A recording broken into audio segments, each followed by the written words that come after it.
नमस्कार, मैं डॉक्टर अजीत भारती आज फिर आपके लिए हिंदी विषय के अंतर्गत एक विज्ञापन लेखन लेकर आया हूँ।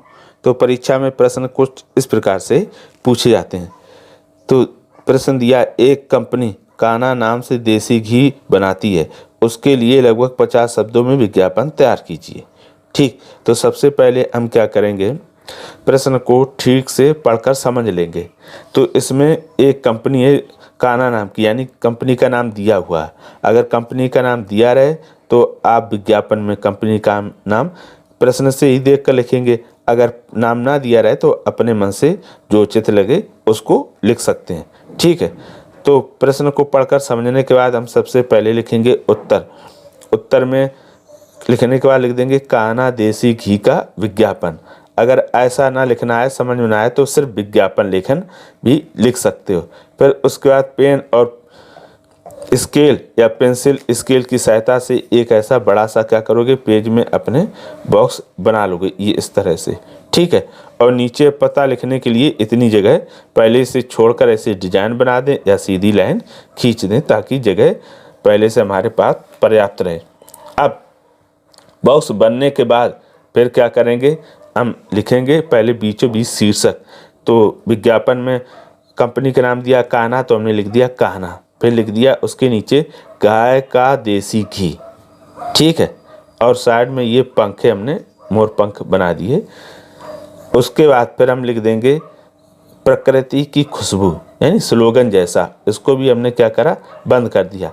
अब उसके बाद हम इस तरफ दाहिनी तरफ या बाईं तरफ एक चित्र बना लेंगे छोटा सा। तो हमने सबसे पहले क्या करा, इस तरह से 2 लाइनें खींच ली। उसके बाद हमने लिख दिया कान्हा, फिर देसी घी। ये लाइन खींचने के बाद हम फिर यहाँ पर बीचों बीच लिख देंगे घी का नाम कान्हा। ठीक, फिर लिख देंगे देसी घी, फिर 10 किलो मात्र, ऐसे इसको बंद कर दिया।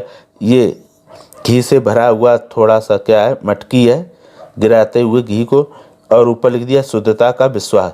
फिर लाइन खींचकर इसको इस तरह से दोनों साइड डिजाइन हमने कर दिया। अब उसके बाद जो हमारे पास जगह बची हुई है, हम चित्र हमेशा ऐसे बनाएंगे कि इधर जगह बचनी ही चाहिए। फिर लिख देते हैं विशेषताएं, यानी इस घी की विशेषताएं क्या है। तो पहला लिखा है 100% शुद्ध। दूसरा, बिलोना विधि से बना। बिलोना विधि का अर्थ होता है यानी जो दही जमाकर फिर उसको मथा जाता मक्खन निकलता है, उससे कहते हैं बिलोना विधि। ठीक, यानी घरेलू विधि से। दूसरा, मिलावट रहित, किसी प्रकार का कोई मिलावट नहीं है, रिफाइंड वगैरह। दूर से ही महके, यानी दूर से ही उसमें खुशबू आती है। शरीर की शक्ति बढ़ाए, ऊर्जा से भरपूर, स्मृति शक्ति बढ़ाए। स्मृति शक्ति का अर्थ होता है याद करने की शक्ति बढ़ाए। फिर उसके बाद नीचे हमने एक और स्लोगन लिख दिया, आपके पूरे परिवार के लिए। ठीक, इतना लिखने के बाद जो हमने जगह छोड़ रखी तो यहाँ पर लिख देंगे पता। तो लिखा है पतंजलि प्राइवेट लिमिटेड का खागा नगर। फिर लिख दिया फ़ोन नंबर 982793। फिर 4 हमने एक्स बना दिए, क्योंकि कभी भी हम परीक्षा में या विज्ञापन में, पत्र में, सूचना में, संदेश में सही फ़ोन नंबर पता नहीं लिखेंगे। फिर हमने लिख दिया वेबसाइट। वेबसाइट में लिख दिया www.kanha.org।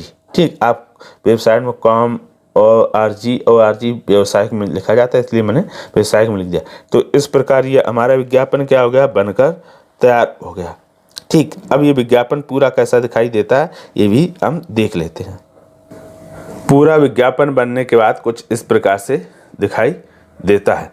तो ये देखो लिखा है हमारा उत्तर, ये बॉक्स बना है, ये शीर्षक लिखा है, और ये एक स्लोगन, विशेषताएं, फिर ये चित्र बना हुआ है, ये स्लोगन लिखा है, और ये पता लिखा है। तो इस प्रकार से हम साफ सुथरा और स्वच्छ विज्ञापन बनाएंगे।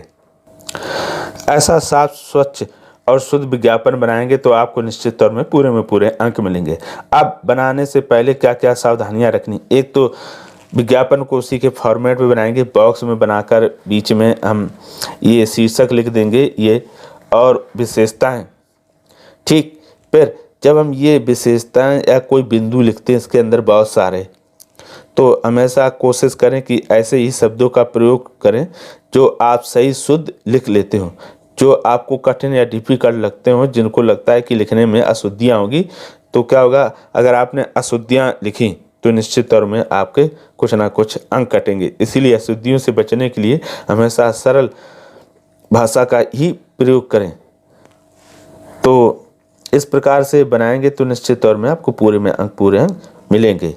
अगर किसी दूसरे विषय पर आपको विज्ञापन बनाना हो और आपको कोई कठिनाई आ रही तो हमें कमेंट करके अवश्य बताइएगा, और ये भी बताइएगा कि ये विज्ञापन आपको कैसा लगा। इस कोई भी विज्ञापन सीखने में आपको समय कितना लगता है, इसी तरह दूसरे विषयों पर भी आप विज्ञापन बनाने का अभ्यास करेंगे। तो फिर आज के लिए इतना ही। अब हम फिर मिलेंगे किसी नए विषय के साथ। तब तक के लिए धन्यवाद।